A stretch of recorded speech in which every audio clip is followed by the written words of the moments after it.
పొగడేదను. దేవాది దేవా నిన్ను రాజాది రాజా నిన్ను మ్రొక్కి కీర్తించేదాను. దేవాది దేవా నిన్ను రాజాది రాజా నిన్ను మ్రొక్కి కీర్తించేదాను. అద్భుతమైన ప్రేమ నాలో పరమా తండ్రి చూపు శుద్ధ ప్రేమ. అద్భుతమైన ప్రేమ నాలో పరమా తండ్రి చూపు శుద్ధ ప్రేమ. ఎన్నాళ్ళునూ మారని ప్రేమ నాలో నిలుచుండు ప్రేమ. ఎన్నాళ్ళునూ మారని ప్రేమ నాలో నిలుచుండు ప్రేమ. స్తోత్రము పాడి పొగడేదను. దేవాది దేవా నిన్ను రాజాది రాజా నిన్ను మ్రొక్కి కీర్తించేదాను. దేవాది దేవా నిన్ను రాజాది రాజా నిన్ను మ్రొక్కి కీర్తించేదాను. జ్యోతిగా జగమునకు వచ్చి జీవమిచ్చి నన్ను కొన్న ప్రేమ. జ్యోతిగా జగమునకు వచ్చి జీవమిచ్చి నన్ను కొన్న ప్రేమ. త్యాగి అయినా క్రీస్తు ప్రేమ దివ్య మధుర ప్రేమ. త్యాగి అయినా క్రీస్తు ప్రేమ దివ్య మధుర ప్రేమ. స్తోత్రము పాడి పొగడేదను. దేవాది దేవా నిన్ను రాజాది రాజా నిన్ను మ్రొక్కి కీర్తించేదాను. దేవాది దేవా నిన్ను రాజాది రాజా నిన్ను మ్రొక్కి కీర్తించేదాను. మాయాలోక ప్రేమను నమ్మి నాశించిన నన్ను ప్రేమించెను.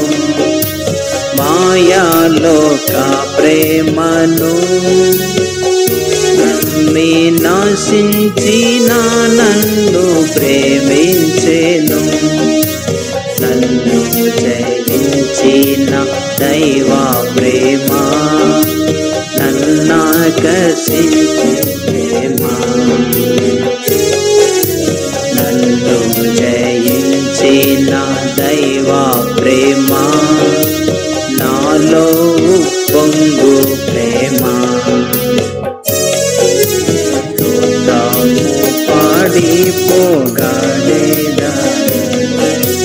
దేవాది దేవా నిన్ను రాజాది రాజా నిన్ను మ్రొక్కి కీర్తించేదాను. దేవాది దేవా నిన్ను రాజాది రాజా నిన్ను మ్రొక్కి కీర్తించేదాను. ఆధారమైన ప్రేమ దినము మాతావలె నన్నాదుకోలు ప్రేమ. ఆధారమైన ప్రేమ దినము మాతావలె నన్నాదుకోలు ప్రేమ. ఉన్నతమైన దైవ ప్రేమ నన్నాకర్షించే ప్రేమ. ఉన్నతమైన దైవ ప్రేమ నన్నాకర్షించే ప్రేమ స్తోత్రము పాడి పొగడెదను దేవాది దేవా నిన్ను రాజాది రాజా నిన్ను తొక్కి కీర్తించేదాను దేవాది దేవా నిన్ను రాజాది రాజా నిన్ను మొక్కి కీర్తించేదాను మాట తప్పని ప్రేమ పరమ వాక్కునిచ్చి ఆదరించే ప్రేమ మాట తప్పని ప్రేమ పరమ వాక్కునిచ్చి ఆదరించే ప్రేమ సర్వశక్తి గల దైవ ప్రేమ సతతము నుండు ప్రేమ సర్వశక్తి గల దైవ ప్రేమ సతతము నుండు ప్రేమ స్తోత్రము పాడి పొగడెదను దేవాది దేవా నిన్ను రాజాది రాజా నిన్ను మొక్కి కీర్తించేదాను దేవాది దేవా నిన్ను రాజాది రాజా నిన్ను మొక్కి కీర్తించేదాను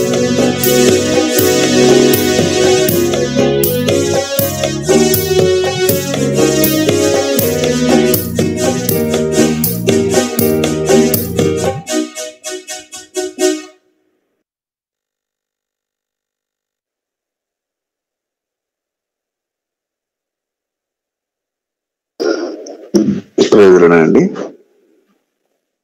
ప్రార్థన చేసుకుంటాం.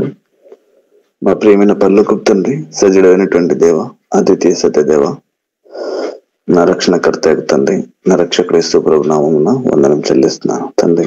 ఎక్కలసిన విధంగా సజ్జలుగా ఉంచిన సన్ని తీసుకొచ్చారు, వందనాలు.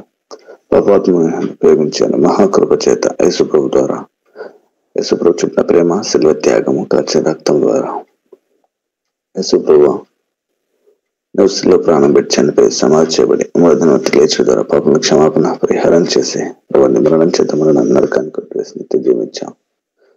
పర్లోక రాజునికి వారసులుగా చేసుకున్నాం. హృదయం వందనంలో యేసు ప్రభు నామం చెల్లిస్తున్నాను తండ్రి. క్రీస్తులు వచ్చినటువంటి విలువైన రక్షణ బట్టి పర్లోక నిరీక్షణ కొరకు వందనా చెల్లిస్తున్నాను. సజ్జులుగా ఉంచారు, మిషన్ తీసుకొచ్చారు, వందనా చెల్లిస్తున్నాను. ఈ ప్రశస్త రక్తాన్ని నాకు ప్రోక్షించండి. పతనాన్ని, పాపములు, బలహీనతను క్షమించి మీ రక్తాన్ని కడిగి పవిత్రపరచు తండ్రి. పరిశుద్ధంగా నీకు మహిమకరంగా బతుకున్నట్లు కృపనివ్వండి. మీ ఉద్దేశాలు మాలో మరి నెరవేర్చండి. ఉదయకాల సమన నీ ప్రజలంగా ఈ విధంగా రాగలిగించే తరుణం కొరకు వందనాలు. ఈ ఉదయకాల సమన తండ్రి మేము ఏం నేర్చుకుని నేర్పించండి. మా జీవితాలను సరిచేస్తూ, హెచ్చరిస్తూ, ప్రోత్సహిస్తూ బలపరుస్తారమని మీ ఉద్దేశాలు మాలో మరి నెరవేర్చని వేడుకుంటున్నాం. సాయం చేయండి. నీకు అనుకూలంగా, నీకు అంగీకారంగా మేము బ్రతుకున్నట్లు దేవా మమ్మల్ని నన్ను సిద్ధపరచు. నీ ఉద్దేశాలు మాలో మరి నెరవేర్చండి, సాయించండి.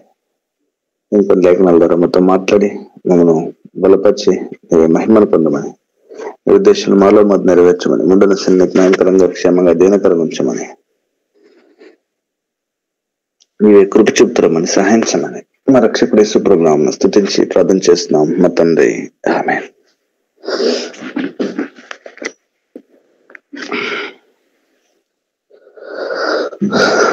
అపోస్తలుల కార్యం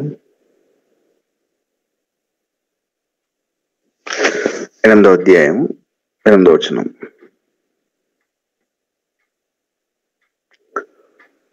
అపోస్తలుల కార్యములు 8వ అధ్యాయం 8వ వచనాన్ని చదువుకుంటాం.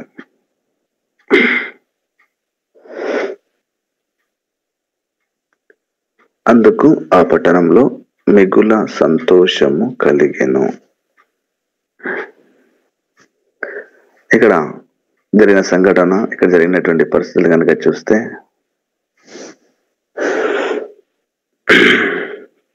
5వ వచనం నుంచి అప్పుడు ఫిలిప్పు సమరయ పట్టణముల వరకును వెళ్లి క్రీస్తును వారికి ప్రకటించుచుండెను.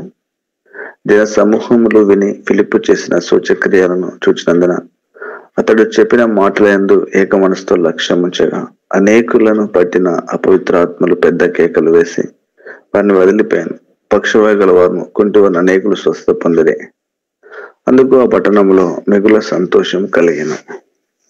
ఇక్కడ ఒక వ్యక్తి జీవితాన్ని బట్టి ఆ పట్టణంలో మనం క్షేమాన్ని చూస్తున్నాం, ఆ పట్టణంలో దేవుని పని చూస్తున్నాం, దేవుని కార్యం చూస్తున్నాం. ఆ పట్టణంలో ఆ వ్యక్తిని బట్టి సంతోషం చూడగలుగుతున్నాం. ఆ వ్యక్తి ఫిలిప్పు ఆ పట్టణంలో ఉన్న కారణాన్ని బట్టి ఆ పట్టణానికి క్షేమం ఉంది, ఆ పట్టణంలో స్వస్థత ఉంది, ఆ పట్టణంలో అనేకులు బాగుపడుతున్నారు, ఆ పట్టణంలో అనేకులకు సువార్త ప్రకటించబడుతుంది. ఏక మనసుతో దేవుని మాటలు లక్ష్య పెట్టి అనేకులు ప్రభువును అంగీకరించి రక్షణ పొందుతున్నారు, వారు బాగుపడుతున్నారు, వారు స్వస్థ పొందుతున్నారు. ఈ కార్యములన్నింటిని బట్టి ఆ పట్టణం అంతా కూడా సంతోషంతో ఉంది. ఒక వ్యక్తి జీవితంలో జరిగిన కార్యం బట్టి ఆ వ్యక్తి ద్వారా ఆ పట్టణానికి క్షేమము, ఆ పట్టణంలో స్వస్థత, ఆ పట్టణంలో మేలు, ఆ పట్టణంలో సంతోషం కలిగింది. నిజంగా ఒక వ్యక్తి జీవితంలో ప్రభు కార్యం జరిగిన పిమ్మట ఆ వ్యక్తి ద్వారా విశేషమైనటువంటి కార్యములు జరగడం మనం చూస్తూ ఉన్నాం.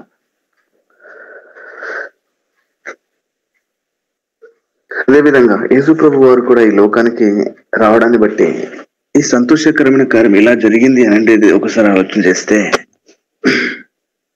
యేసుక్రీస్తు ప్రభు వారు కూడా ఈ భూమి మీద జన్మించినప్పుడు సమస్త మానవాళికి కూడా ఆయన జన్మ ఏంటంటే సంతోషకరమైనటువంటి కార్యం. యేసు ప్రభు వారు ఈ భూమి మీద జన్మించడం సంతోషం మానవాళికి. అందుకే లూకా సువార్తలో ఈ మాట రాయబడింది.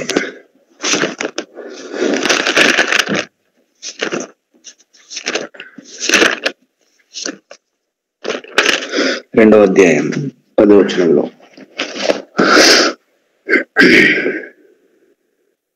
అయితే ఆ దూత భయపడకుడి, ఇదిగో ప్రజలందరికీ కలగబో మహా సంతోషకరమైన సువార్తమానము నేను మీకు తెలియజేస్తున్నాను. దావీదు పట్టణమందు నేడు రక్షకుడు మీ కొరకు పుట్టినాడు, ఈయన ప్రభు అయిన క్రీస్తు. ఇక్కడ ప్రజలందరూ భయముతో ఉన్నప్పుడు దూత వారికి వచ్చి చెప్పిన సందర్భం ఏంటంటే, భయపడకుడి, ప్రజలందరికీ కలగబో మహా సంతోషకరమైనటువంటి సువార్తమానం. యేసు ప్రభు యొక్క జన్మ మానవ జీవితానికి సంతోషకరమైనది. ఆయన ఈ భూమి మీద జన్మించడం ద్వారా మానవ జీవితంలో సంతోషాన్ని చూడగలుగుతున్నాం. అదే సంతోషం ఏంటంటే నిత్య జీవము, నిత్య రక్షణ ఆ ప్రభు ద్వారా మానవాళికి కలుగజేయబడిన కారణం బట్టి ఆయన జన్మ మానవానికి సంతోషం కలుగజేసింది. ఈ సంతోషాన్ని పొందినటువంటి ఫిలిప్పు కూడా అతడున్న చోట తనను బట్టి ఆ ప్రాంతానికి సంతోషాన్ని కలిగినట్లుగా మనం చూస్తా ఉన్నాం. ఈరోజు కూడా యేసు ప్రభును మన జీవితాల్లో, మన హృదయాల్లో మనం యేసు ప్రభుని అంగీకరించి దేవుడిచ్చే రక్షణ పొందుకొని ఆ నిజమైన సంతోషం మనం అనుభవించగలుగుతున్నాం. అయితే ప్రశ్న ఏంటంటే, ఈ రోజు నువ్వున్న పట్టణంలో, ఈ రోజు నువ్వున్న ప్రాంతంలో, నువ్వున్న చోట నిన్ను బట్టి కూడా నిజంగా నీ చుట్టూన్న ప్రజలు నీ ద్వారా దేవుడు జరిగించే కార్యములను బట్టి సంతోషించగలుగుతున్నారా? లేదా నీ జీవితము ఇబ్బందికరంగా చుట్టూన్న ప్రజలకు నష్టకరంగా ఉంటుందా? ఒకసారి ఉదయకాల సమయం మన జీవితాన్ని వాక్యానుసారంగా వాక్య వెళ్ళి సరి చేసుకోవడం ఎంతైనా మంచిది మనకు. ఇదే పట్టణంలో ఇంకొక వ్యక్తి కూడా ఉన్నాడు. ఆ వ్యక్తి జీవితం ఎలా ఉందంటే, అపోస్తలుల కార్యాలు 2వ అధ్యాయంలో 9వ వచనంలో, సీమోను ఒక మనుషుడు లోగడ ఆ పట్టణములో గారిడి చేయొచ్చు, తానెవడో యొక్క గొప్పవాడిని చెప్పుకొనొచ్చు సమరయ జనులను విభ్రాంతి పరుచుండెను. ఇక్కడ ఇద్దరు వ్యక్తులు చూస్తున్నాం అదే పట్టణంలో. ఒక వ్యక్తి ఏమో సీమోను అన్నటువంటి గారిడి చేసేటువంటి వాడు, ఇంకొక వ్యక్తి ఏమో ఫిలిప్పు. ఈ ఫిలిప్పును బట్టి మా పట్టణంలో ప్రజలు క్షేమం పొందుతున్నారు, స్వస్థత పొందుతున్నారు, మేలు పొందుతున్నారు, బాగుపడుతున్నారు, ఈ కార్యం బట్టి ఆ పట్టణం అంత సంతోషంతో ఉంది. ఫిలిప్పుని బట్టి ఫిలిప్పున చోట క్షేమం ఉంది, బాగుపడుతున్నారు, స్వస్థ పొందుతున్నారు, ప్రజలు సంతోషించగలుగుతున్నారు. కానీ ఇంకొక వ్యక్తి ఉన్నాడు, సీమోను, గారెడి సీమోను. అతను పట్టణాన్ని విభ్రాంతి పరుస్తున్నాడు, కలవరపరుస్తున్నాడు, విభ్రాంతి పరుస్తున్నట్టుగా చూస్తా ఉన్నాం. ఈరోజు ఏంటి నీ ఈ ప్రశ్నకు సమాధానం? నిన్ను బట్టి నువ్వు చోట విభ్రాంతి కలుగుతున్నారా? ప్రజలు ఇబ్బంది కలుగుతున్నారా? నష్టం పొందుతున్నారా? లేకుంటే ఫిలిప్పును బట్టి, ఫిలిప్పు వలె నీ జీవితం నిజంగా నీ చుట్టిన వారికి క్షేమంగా ఉందా? మేలు పొందుతున్నారా? బాగుపడుతున్నారా? సంతోషించగలుగుతున్నారా? ఈ ప్రశ్నకు సమాధానం ఏంటి ఉదయకాల సమన? ఒకసారి విభ్రాంతి కలిగే జీవితం ఉంటే ఆ వ్యక్తిని బట్టి పేతురు అతను చూసి ఏమంటున్నాడంటే,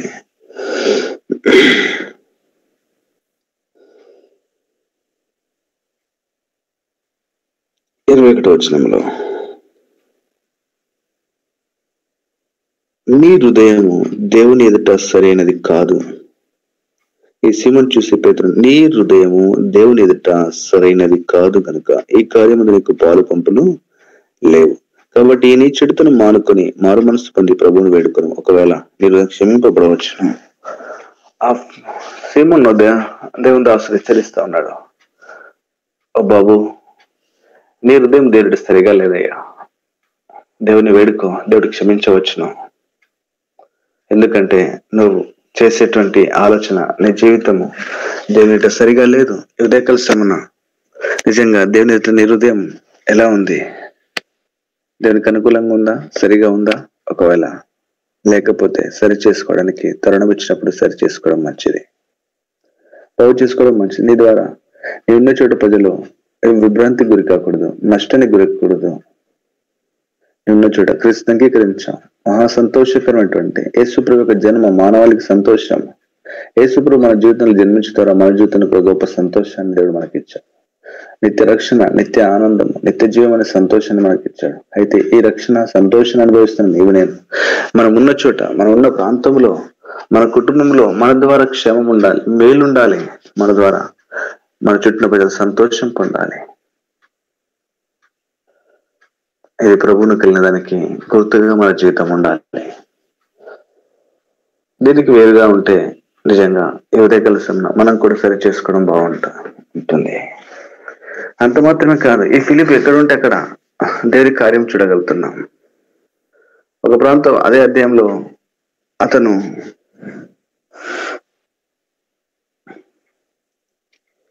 26వ వచనం చూస్తాం. ప్రభు దూత, నీవు లేచి దక్షిణంగా వెళ్ళి యెరూషలేము నుండి గాజాకు పోవు అరణ్య మార్గమున వారు కలుసుకోమని ఫిలిపుతో చెప్పగా అతడు లేచి వెళ్ళాను. ఎందుకంటే అప్పుడు ఐథియోపియా రాణి అయిన కందాకే క్రింద మంత్రి ఆమె యొక్క ధనాగారం అంతటి మీదనున్న ఐథియోపియా నపుంసకుడును ఆరాధించటకు యెరూషలేమునకు వచ్చి ఉండెను. అతడు తిరిగి వెళ్ళిచు తన రథం మీద కూర్చుండి ప్రవక్త యెషయా గ్రంథం చదువుచుండెను. అప్పుడు ఆత్మ ఫిలిప్పుతో, నీవు రథం దగ్గరికి పోయి దాన్ని కలుసుకోమని చెప్పాను. ఫిలిప్పు దగ్గరకు పరిగెత్తుకొని పోయి అతడు ప్రవక్త యెషయా గ్రంథం చదువుతుండగా విని, నువ్వు చదువుతున్న గ్రహించినవా అని అడగగా అతడు, ఎవడైనా నాకు త్రోవ చూపకుంటే ఇలా గ్రహింపగలనని చెప్పి రథం ఎక్కి తనతో కూర్చుని ఫిలిప్పును వేడుకను. అప్పుడు 34వ వచనం, అప్పుడు నపుంసకుడు, ప్రవక్త ఎవరి గురించి ఇలా చెప్పచ్చు, తన గురించే మరి వేరొకరి గురించే దయచేసి నాకు తెలుపు అని ఫిలిప్పును అడిగాను. అందుకు ఫిలిప్పు నోరు తెచ్చి ఆ లేఖమును అనుసరించి అతని యేసుని గురించి సువార్త ప్రకటించెను. ఇక్కడ ఈ ఫిలిప్పు దేవునికి లోబడి దేవుని కార్యం చేసినట్లుగా చూస్తాం. దేవుని మార్గాన్ని ఆ వ్యక్తికి బోధించినట్టుగా చూస్తాం. దానికి అనుగుణంగా ఆయన చేసినటువంటి కార్యం బట్టి ఆ నపుంసకుడు వెంటనే ప్రభువుని అంగీకరించి బాప్తిజం కూడా తీసుకున్నట్టుగా చూస్తాం. ఆ వ్యక్తి రక్షించబడినారు. కాబట్టి తను ఎక్కడ ఉంటే అక్కడ దేవుని పని జరిగే చూస్తున్నాము, దేవునికి లోబడి చూస్తున్నాము, దేవుని కార్యం జరిగించే వ్యక్తిగా చూస్తున్నాము. దేవుని పనికి అందుబాటులో ఉన్న వ్యక్తిగా చూస్తాం. దేవుని పిలుపు అందుబాటులో ఉన్న వ్యక్తిగా, దేవునికి లోబడిన వ్యక్తిగా చూస్తా ఉన్నాం. దీని ఫలితము అతని బట్టి అనేకులు రక్షించబడుతూ వచ్చినారు. అతని బట్టి ప్రజలు స్వస్థ పొందుతున్నారు. అతని బట్టి ప్రభు కార్యాలు జరుగుతున్నాయి. అతని బట్టి ఆ పట్టణానికి సంతోషం కలుగుతుంది. ఎందుకంటే ఈ సంతోషకరమైన ప్రభువును తాను కలిగి ఉన్న దాన్ని బట్టి ఆ సంతోషం తాను అనుభవిస్తూ తన చుట్టిన ప్రజలకు కూడా ఆ సంతోషాన్ని పంచివ్వగలుగుతున్నాడు. అతన్ని బట్టి క్షేమం ఉంది, అతన్ని బట్టి స్వస్థత ఉంది, అతని బట్టి ప్రజలు సంతోష పొందుతున్నారు. అతని ద్వారా దేవుడు గొప్ప కార్యం జరిగించినట్లుగా చూస్తున్నాం. ఒక నపుంసకుడు దేవుని విశ్వాసం నుంచి దేవుడిచే రక్షణ పొందినట్లుగా చూస్తున్నాం. ఇక్కడ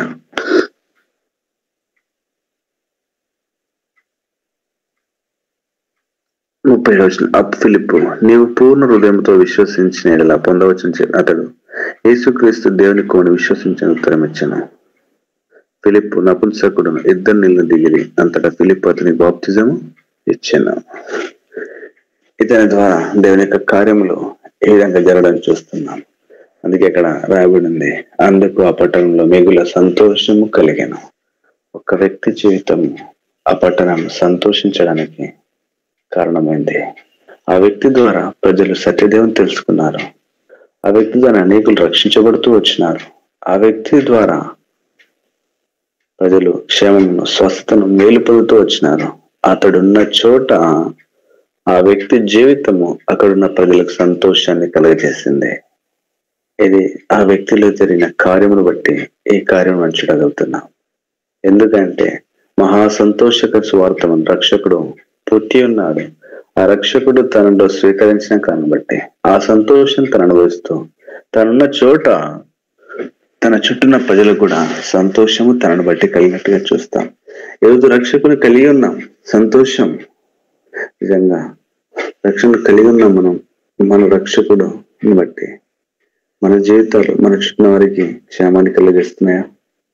సంతోషించగలుగుతున్నారా? దేవుడు సంతోషించే కార్యములు మన ద్వారా జరుగుతున్నాయా? మన జీవితము ఇతరులకు మేలుకరంగా, క్షేమకరంగా ఉందా?